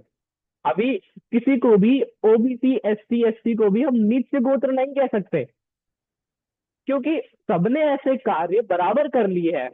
कोई ऐसा होगा कि एससी एसटी ओबीसी ऊंची पोस्ट पे हो, और कोई जनरल वाला है, कोई जैनी उससे नीची पोस्ट पे हो, तो उसको भी कि जी sir, good morning sir, okay sir, ऐसा बोलना पड़ेगा। और एससी एसटी वाला उसको डांट भी दे। तो ये सब क्यों हो रहा है? ये सब गोत्र कर्म का प्रभाव है। अब जनरली इसको देखा जाए, उच्च गोत्र वाला कौन? कि जो अच्छे कार्य करे, जो धार्मिक कार्य करे, जो सामाजिक कार्य करे, जो लोकप्रिय कार्य करे, वो उच्च गोत्र। और कोई जैनी होकर भी अजैनी वाली हरकतें करे, निंदनीय कार्य करे, भक्ष्य भक्षण करे, शराब व्यसन आदि का सेवन करे, तो उसको भी हम जैनी नहीं कहना चाहेंगे, उसको भी उच्च गोत्र का हम नहीं कहना चाहेंगे। तो ये उच्च और नीच गोत्र हमारी क्रियाओं से हम पहचान सकते हैं। कोई कोई अब जब ये हमारा ये बना, कॉन्स्टिट्यूशन बना, लोकतंत्र बना, तो उसमें थे ना B.R. अम्बेडकर। तो वैसे थे तो वो नीची कास्ट के उस टाइम के हिसाब से, पर फिर भी उनके कार्य से लोगों को इतनी मदद मिली, सभी लोगों का कल्याण रूप कार्य हुआ। तो उस समय लोग उन्हें उच्च गोत्र जैसा ट्रीट करते थे। और यदि कोई उच्च गोत्र वाला अब कोई चोरी कर ले, कोई स्कैम कर दे, तो उसको भी लोग ढूंढ कर मारने के तैयार होंगे, मारने को दौड़ेंगे। तो ये उच्च और नीचता, ये सब हमारी क्रियाओं से डिसाइड हो रहा है। हम जैन कुल में जन्मे हैं, अभिमान करो, पर कब? जब हमारी क्रियाएं जैनियों वाली हो रही है। कौन सी क्रियाएं? देव पूजा, गुरु उपासना, स्वाध्याय, संयम, तपः, ये छह आवश्यक बताए गए हैं। और इस छह को भी अभी गौण करते हैं, यानी कि तीन नियम, सबसे छोटे बेसिक नियम जो बताए गए हैं, हम सबने सुने होंगे। दिन से भोजन करना, पानी छान कर पीना, और रोज मंदिर जाना, ये पहचान है जैनी की। अगर हम कह देना किसी को कि किसी ने पूछा लो खाना खा लो, और हमने कहा नहीं हम तो दिन से खाते हैं, अच्छा जैनी हो? क्यों? हमारी पहचान, हमारे कुल की, हमारे गोत्र की पहचान किससे है? हमारी क्रियाओं से है। अब सबने नाम के आगे शाह लगा हुआ है, तो हम कैसे पहचाने कि आप जैन हैं? कि आपकी जो क्रियाएं होगी, भी आपकी रुचि हुई जिनवाणी सुनने की, कर्म को समझने की, तो इस क्रिया से हमें पता चल रहा है कि आप जैन कुल के हैं, जैन गोत्र के हैं, तथा उच्च गोत्र के हैं। इस प्रकार की गोत्र कर्म से अवस्थाएं व्यवस्थाएं होती है। कोई बच्चे होते हैं जिनके मन में रहती है मैं तो दुनिया पलट कर रहूंगा, सबका कल्याण करके रहूंगा, और कर देते हैं, बड़े बड़े डेवलपमेंट कर देते हैं, बड़े बड़े साइंटिस्ट बन जाते हैं। तो ये सब उच्च गोत्र के प्रभाव से ही होता है। और कोई कोई बड़े होते हुए भी नुकसान कर बैठते हैं। आपने नाम सुना होगा, अनिल अंबानी। अब उनको दोनों को प्रॉपर्टी डिवाइड करी गई, तो बराबर बराबर दी मुकेश अंबानी को और अनिल अंबानी को।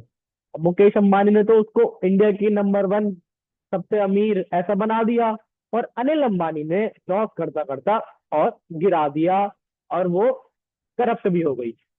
तो ये सब क्यों? हमारी कार्य से, हमारी क्रियाओं से डिसाइड होता है कि हम किस गोत्र के हैं, किस जाति के हैं, किस कुल के हैं। इस प्रकार की अवस्थाएं कर्मों में रहती है। जो कि कर्म थे, एक बार आपको सबको दोबारा से दिखाना चाहूंगा कि समराइज हो जाए। ये कर्म थे जिनका हमने सामान्य स्वरूप हमने जाना। वास्तव में ये कर्म, इन सब का एक एक का स्वरूप ऐसा है कि एक 3 3 दिन का अलग से सेमिनार सिर्फ एक ही कर्म के ऊपर करना पड़े। पर अभी आज हमने शॉर्ट में, बहुत ही जल्दी में भी इन 8 कर्मों का स्वरूप समझा। अब कल हम समझेंगे कि ये 8 कर्म किसी को अच्छा क्यों दे रहे हैं, और किसी को बुरा क्यों दे रहे हैं, और इन सब के पीछे कारण क्या है, रीजन क्या है, मैं कैसे सुधारूं, इसकी बात हम कल करेंगे। पर आज के सेशन से, आज के सेमिनार से किसी को कोई डाउट हो, किसी को कोई प्रश्न हो, तो वह अभी पूछ सकता है हैंड रेस करके। हाँ, सबसे पहले पूछिए जी, बताइए। हाँ। अ, जय जिनेन्द्र पंडित जी। एक तो ये जी। पूछना था, जैसे बुढ़ापा आता है तो लोगों का सुनना कम हो जाता है, दिखना कम हो जाता है, और सारे सारे ऐसे बुढ़े लोगों में ये होता है, तो सबको ज्ञानवर्णी कर्म का उदय होता है। हाँ, देखिए अच्छा क्वेश्चन है कि हमने ज्ञानावरण में देखा था कि सुनने समझने की शक्ति कमजोर हो जाती है। देखिए, ये जो 8 कर्म है, ये प्रत्येक व्यक्ति में है, और सब में एक ही टाइम पर है। आठों कर्मों का ऐसा नहीं है कि अभी ज्ञानावरण, अगले सेकंड में दर्शनावरण, अगले सेकंड में अंतराय, अगले सेकंड में वीर्य। ऐसा नहीं है। एक ही समय पर ये आठों कर्म उदय में आ रहे हैं। तो ऐसे ही सभी गुणों का, सभी आपने एग्जाम्पल दिया, सभी एज्ड व्यक्ति का ज्ञानावरण कर्म का उदय ऐसा रहता है। तो इसलिए उनको समझना सुनना उस सब में प्रॉब्लम आती है।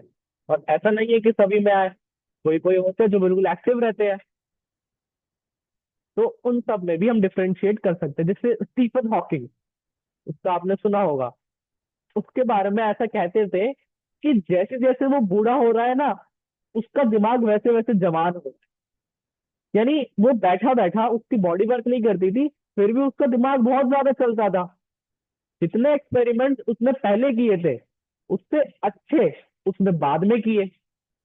इस टाइप का डिफरेंशिएशन अलग अलग देखा जाता है, सब में नहीं, अलग अलग होता है। चलिए नेक्स्ट आपका नेक्स्ट क्वेश्चन नम्रता जी पूछ रहे हैं, पूछिए। जय श्री पंडित जी।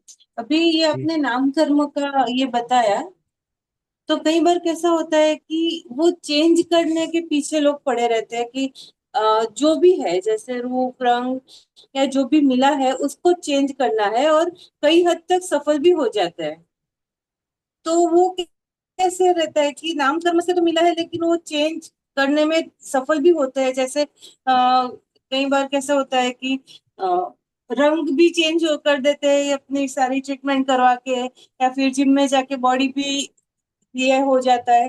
तो वो कैसे, मतलब नाम कर्म में भी पुरुषार्थ, मतलब जो भी ये है तो वो चलता है। कई बार कैसे होता है कि जैसे एग्जाम्पल पंडित साहब पकड़ लो, काजल हीरोइन है, वो बाजीगर पिक्चर में आई थी और आज कितना वास्ट आ गया उसमें। प्लास्टिक सर्जरी या वॉट एवर, तो ये क्या होता है, वो चेंज हो सकता है क्या नाम कर्म में अपने से? हाँ, चलिए, इनका प्रश्न था कि नामकरण में चेंज, जो हमें स्लाइट चेंजेस दिखते हैं, क्या वो हो सकते हैं या नहीं हो। तो ये जो नामकरण में जो हमें लाइव एग्जांपल्स दिखते हैं कि ये पहले काला था, अब देखो कितना गोरा हो गया, या उल्टा, पहले तो बचपन में गोरा था, अब कितना काला हो गया, पहले पतला था अब मोटा हो गया, पहले मोटा था अब पतला हो गया, पहले तो हाइट कितनी छोटी सी थी अब कितनी बड़ी हो गई। तो ये भी नामकरण का ही खेल। हमने ट्राई किया, पूरा पुरुषार्थ किया, पर देखिए, दो व्यक्ति पुरुषार्थ कर रहे हैं, पर कोई तो सक्सेसफुल हो जाता है, कोई नहीं हो पाता। दोनों जिम कर रहे हैं, तो किसी ने तो जैसे उसको एब्स चाहिए थे, जैसे अपनी बॉडी चाहिए थी, वैसी हो गई, लेकिन नहीं हो रही। स्किन केयर हमें पता चला कि आप मुल्तानी मिट्टी लगाओगे महीने भर तो आप गोरे हो जाओगे। तो एक व्यक्ति गोरा हो गया, दूसरा 1 महीने 2 महीना 3 महीना लगाई, फिर भी नहीं हो पाया। तो ये भी नाम कर्म का ही प्रभाव है। और साथ साथ हमारा पुरुषार्थ भी इसमें चलता है। कोई भी चीज हो रही है, तो वो पांच समवाय, पांच चीजें उसमें इंक्लूड होती है, तब जाके कोई भी कार्य होता है। सबने नाम सुने होंगे, पुरुषार्थ, काल लब्धि, निमित्त, उपादान, योग्यता। ये सब पांच चीजें मिलती है, तब जाके एक कार्य होता है। तो समय, पुरुषार्थ और कर्मों का ऐसा निमित्त बना कि उसका गोरा होना था, तो वह गोरा हो गया। प्लास्टिक सर्जरी निमित्त बनी, पुरुषार्थ बना, और कर्म का उदय भी ऐसा आया, तो उस समय उसका रूप चेंज होना था, इसलिए हो गया। और देखें, बचपन में छोटा सा शरीर था, बुढ़ापे में, जवानी में थोड़ा बड़ा हुआ, बुढ़ापे में फिर थोड़ा सा छोटा हो गया। अब उसमें तो जिम भी नहीं गया हुआ है, उसने तो कोई पुरुषार्थ भी नहीं किया, पर नाम कर्म का ही ऐसा परिवर्तन हुआ, उसके कारण से ऐसी अवस्थाएं हुई। जितनी भी, अब देखिए, अब आपका होमवर्क ये है, अगर प्रश्न आपका दोबारा से कोई प्रश्न है क्या। हाँ जी पंडित जी, हाँ। अभी जी। अभी ये जो हेयर डाई करते हैं, मतलब बाल हाँ। सफेद हो गए हैं लेकिन डाई करके उसको ब्लैक रखते हैं, तो वो क्या रहता है, वो मायाचारी में आता है क्या? अब देखिए, मायाचारी इस प्रकार हम इसको कहेंगे कि बाल तो है सफेद, कर लिए ब्लैक, अब किसी ने पूछा, उसको बताए काले ही है, नहीं मैंने डाई नहीं करी, ये हो गई मायाचारी। परंतु हम अपने आकर्षण के लिए, थोड़ा अच्छा दिखने के लिए करना चाह रहे हैं, तो इसमें सर्वथा माया का दोष ऐसा नहीं कह सकते हम। पर किसी ने कहा, थोड़ी सी तारीफ कर दी, बाल अच्छे लग रहे हैं, तो उसमें मैं समझ रहा हूँ कि ये बाल मेरे हैं, तो यहाँ पर भी पाप रूप बंद है, पाप का ही ये बंद करेगा। एक ही पाप को हम सर्वथा ऐसा कि माया ही मायाचारी ही है ऐसा भी नहीं कहेंगे, और मायाचार भी है ऐसा कहना चाहिए। हाँ जी मैथिली जी।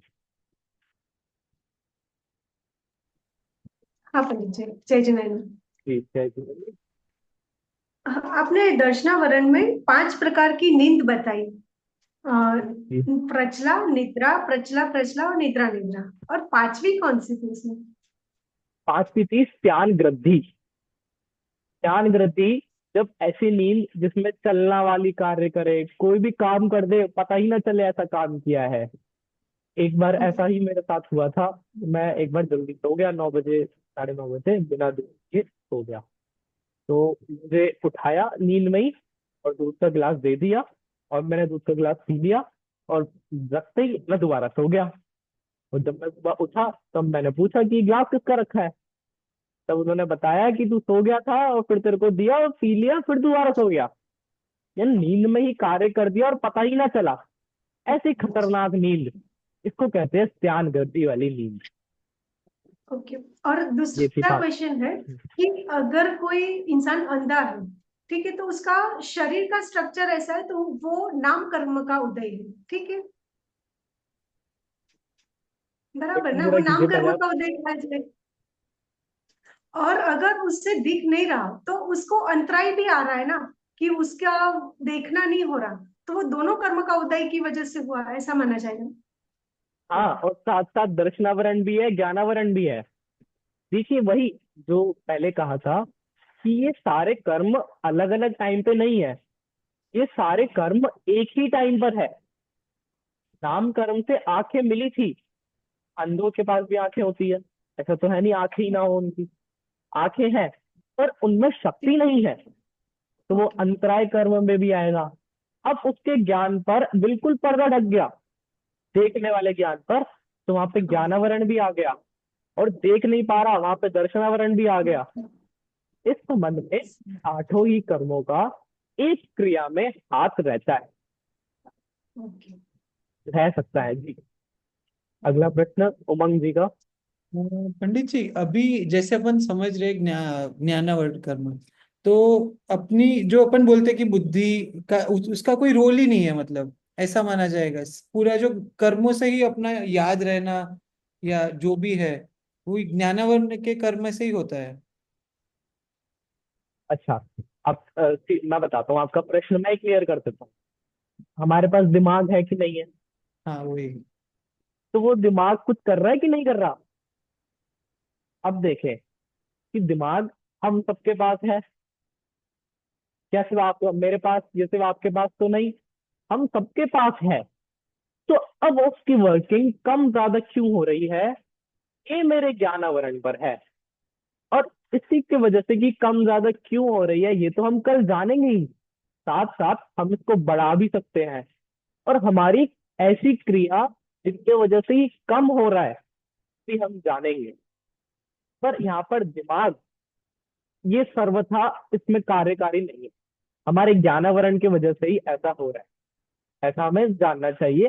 क्योंकि ये जो दिमाग हमें मिला, तो फिर जो मैत्री जी का क्वेश्चन था, ये तो नामकर्म से मिलना चाहिए, तो इसका यूज फिर कैसे हो, नामकर्म से दिमाग मिला है, तो ज्ञानावरण से ही कम ज्यादा इम्पैक्ट होता है। और दर्शनावरण, ज्ञानावरण, अंतराय, वीर्य, अंतराय में था ना वीर्य, तो मैं कितना पुरुषार्थ से किसी चीज को जानने का ट्राई कर रहा हूँ, ये सब भी उसी में ही फंक्शन करता है। तो सिर्फ एक दिमाग नहीं जानता। और पंडित जी, जैसे आलस आना, आलस आना मतलब अपन जो भी कार्य कर रहे हैं उसमें अपन अटक जाते हैं, फिर आलस करते हैं, वो किस में आएगा कि फिर वो खुद की शक्ति की वजह से ऐसा होता है? हाँ, अंतराय अब क्यों ये बोलेंगे?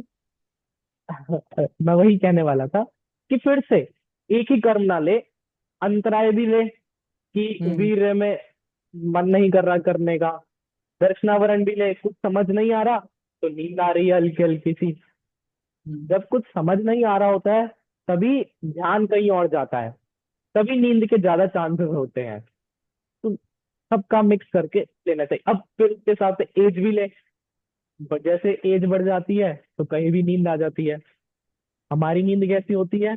जब तक शांत माहौल ना हो, लाइट बंद ना हो, बेड ना हो, और अब थोड़ा और जाए गहराई में, जब तक स्लो म्यूजिक ना हो, तब तक नींद नहीं आती। तो ये सब भी इसी में ही आठों कर्म में हम ला सकते हैं। ऐसे पर्टिकुलर किसी एक पर आरोप नहीं है। तो हाँ। हमेशा सारे कर्म मतलब कंबाइन होके ही वो कुछ रिएक्शन देगा, मतलब एक की हाँ वजह से नहीं होगा कोई। जी, एक के वजह से कोई क्रिया नहीं होगी, पर ठीक है। जो मिलने वाली चीजें हैं वो तो एक एक की पर्टिकुलर हो रही है। पर उसके हिसाब से मुझे कैसा लग रहा है, क्या हो रहा है एक्चुअली, वो सब सबका मिक्स होकर ही होता है। और जो अपनी लाइफस्टाइल इजी गोइंग होती है अब आजकल, जैसे ऑटोमेशन आ गया और वो हो गया, तो वो अंतरायी कर्म की मतलब थोड़ा उसका पुण्य का उदय ही बोलेंगे। अच्छा, ऑटोमेशन या एआई आया, हाँ। रोबोट्स आ हाँ। गए। अच्छा, तो मैं आपको एक बात बताता हूँ। एक ऐसी गाड़ी आई है टेस्ला की तरफ से, इसमें ड्राइवर की जरूरत नहीं है। इतनी बढ़िया गाड़ी है। अंतराय कर्म का पुण्य, जैसे आपने बोला कि कुछ करना ही ना पड़े। अब दूसरी ओर चले तो जो ड्राइवर होगा उसकी तो नौकरी चली गई। अब वो क्या बोले? अंतराय कर्म का पाप। हमने वेदनीय कर्म में क्या देखा था कि कोई भी चीज अच्छी या बुरी नहीं है। जो मुझे अभी अच्छा लग रहा है हो सकता है बाद में बुरा लगे, जो अभी बुरा लग रहा है वो बाद में अच्छा लगे। तो हम एआई पर, कंफर्ट जोन पर अभी ऐसा दोष नहीं दे सकते कि वो वीर अंतराय कर्म की वजह से कुछ हो रहा सही है। बात है। मैत्री जी, आपका हैंड रेज है, आपका कुछ प्रश्न दोबारा? नहीं नहीं, पहले किया था वो। आप, अगर आपके भी, श्रद्धा जी और नम्रता जी शाह, आपका भी कोई प्रश्न है तो आप सबसे पूछ सकते हैं।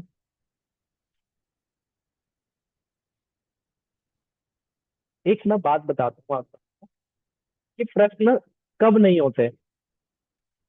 दो सिचुएशंस होती हैं जब किसी को कोई प्रश्न नहीं होते, क्वेश्चन नहीं होते। या तो हम सबको सब समझ आ गया, या फिर हमें कुछ भी समझ नहीं आया कि क्या बोल गए पंडित जी, कुछ समझ तो आया नहीं, प्रश्न क्या पूछे। या फिर क्या बढ़िया बोल गए पंडित जी, सब समझ आ गया। तो अब आप कौन से वाले हैं, वो तो आप सबको अपने अपने में डिसाइड करना है। पर फिर से मैं पूछूंगा, आपका कोई प्रश्न है तो आप पूछ सकते हैं।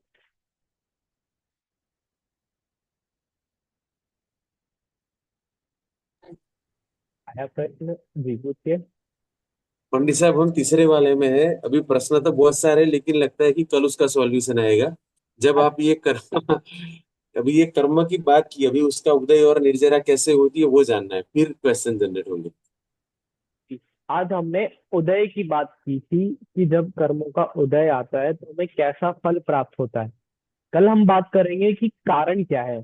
और जो आपने कहा निर्जरा की बात, तो वो हम परसों करेंगे कि क्या करें हम। हाँ जी, जी पूछिए। बस।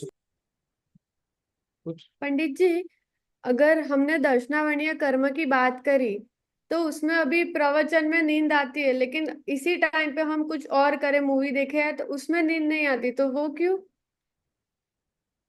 वो इंटरेस्ट में भी फर्क होता है ना शायद। हाँ, तो यही तो दर्शनावरण है कि पर्टिकुलर काम में आपको नींद आ रही है क्योंकि आपका इंटरेस्ट मूवी में है। देखिए, आपने इंटरेस्ट की बात की ना, तो इसका और हो जाएगा दर्शन मोह। जो थर्ड नंबर का था, जो मैं दोबारा से उसकी स्लाइड शेयर करता हूँ, आपने बहुत अच्छा क्वेश्चन किया। हाँ, दर्शन मोह क्या कर रहा था? मिथ्या मान्यता, यानी उल्टी मान्यता। उल्टी मान्यता क्या? इंटरेस्ट कहाँ होना चाहिए? प्रवचन में। पर इंटरेस्ट कहाँ हो रहा है? मूवी में। तो ये थी मेरी उल्टी मान्यता। सबसे पहले उल्टी मान्यता की वजह से ये काम हो रहा है। वहां इंटरेस्ट आ रहा है तो वहां नींद नहीं आई, यहाँ इंटरेस्ट नहीं आ रहा तो यहाँ नींद आ रही है। तो इंटरेस्ट का काम किया दर्शन मोह ने, उसके बाद नींद लाने का काम किया दर्शनावरण ने। तो वही मिली जुली सरकार यहाँ पर फिर से बनी गई, दर्शन मोह और दर्शनावरण की। प्रवचन में भी इंटरेस्ट हो लेकिन फिर भी नींद आ जाए तो वो दर्शनामोहनीय कर्म। अब प्रवचन में इंटरेस्ट है, अब फिर हाँ। भी नींद आ रही है, तो कहना तो आज के प्रवचन के आधार से हम यही कहेंगे कि दर्शनावरण का ही उदय ऐसा था, उस समय उदय आना था, तो इसलिए अभी तो क्योंकि आज का पूरा सेमिनार, पूरा वेबिनार, प्रवचन हमने कर्मों को पावरफुल बनाया ताकि हम भगवान से नजर हटाए। तो हम भगवान पर आरोप दे रहे हैं कि आपने सब किया, उससे हटाने के लिए आज हमने कर्मों को डाला। अब यही क्वेश्चन आप मुझसे कल करना तो इसका कल दूसरा जवाब मिलेगा। आप इसका क्वेश्चन आप परसों करना तो परसों अलग जवाब मिलेगा। बट आज के अकॉर्डिंग हाँ, दर्शनावरण के वजह से ही हुआ। फिर से क्वेश्चंस कब नहीं होते? अच्छा, ये कौन सा कर्म है कि मुझे कोई क्वेश्चन नहीं हो रहा? मुझे सब समझ आ गया ये कौन सा क्वेश्चन है। ज्ञानावणी का ज्ञानावरण चौथा। ज्ञानावाणी का सब सब हाँ ज्ञानावरण का उदय, सब ज्ञानावरण सब का छह। फल मुझे मिल रहा है। क्षयोक्षम, अच्छा, ये इसको भी कल थोड़ा क्लियर करेंगे। उदय क्षम ये सब क्या होता है इसको भी थोड़ा कल क्लियर करते हैं।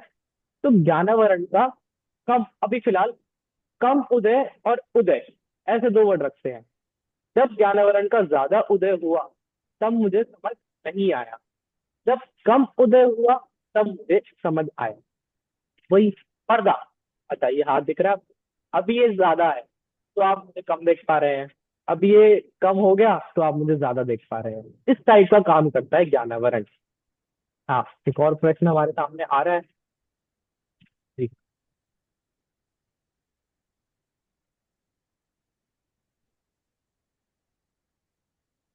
आप अनम्यूट कीजिए अपने आप को, आप पूछिए।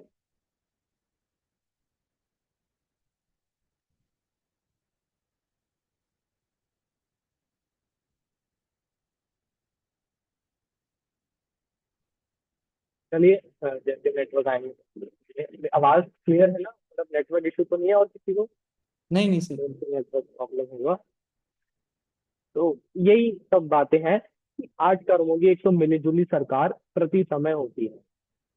हम आरोप किसी सिचुएशन का हम किसी कर्म के ऊपर नहीं डाल सकते, पर बहुत सी चीजों का डाल भी सकते हैं जिनको हमने संक्षेप में, शॉर्ट में देख लिया है, बिल्कुल बेसिक तरीके से हमारे लाइव एग्जांपल्स देखकर, जो हमें आसपास, हमारे घर के आसपास दिखते हैं, उनको ही देखकर समझकर हमने 8 कर्मों का स्वरूप देखा। फिर से इस हमने प्रश्न कर लिए हैं। दोबारा से लास्ट बार किसी को कोई प्रश्न है तो वो पूछे। नहीं, बस आप सबकी आज्ञा। अच्छा, आया आया जी। नहीं जी, दर्शनावरण कर्म का आपने जो ये 5 भेद बताए वो 5 ही है या और भी है उसमें? नहीं, ये निद्रा के डिवाइड तो 5 ही है, आगम में दिनवाणी में 5 ही तरह से बताया है। बट इसका कम ज्यादा देखिए तो इन्हीं में सब आ जाता है, इन्हीं में ही सबको गर्भित कर लेंगे। हाँ, कम ज्यादा इनमें हो सकता है। जी, आपका कुछ प्रश्न था नीचे? नीचे अगर आपको कोई प्रश्न था, आपका रेज हैंड था।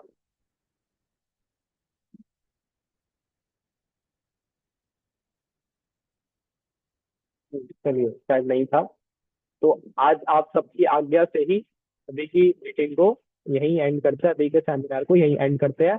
और आपका जो काम रहेगा, भी होमवर्क देना है हमें, क्योंकि कल भी हम सब जुड़ेंगे। तो होमवर्क ये है, ये 8 कर्म का जो मैं स्वरूप समझा, क्या इसके बाहर, इसके अलावा कोई 9वां कर्म या कोई सिचुएशन आपको कोई समझ आती है, दिखती है, तो आपको वो लिखनी है और कल बतानी है कि इन 8 के अलावा भी कोई काम हो रहा है क्या। और फिर हम उस आपकी सिचुएशन को उस 8 में ही गर्भित करेंगे। ये हमारा आज का होमवर्क रहेगा। इसी बात को ये विराम देते हैं। ओम नमः सिद्धे। थैंक यू पंडित जी। जय जिनेन्द्र सभी को। जय जय जिनेन्द्र, श्री थैंक सभी को। यू।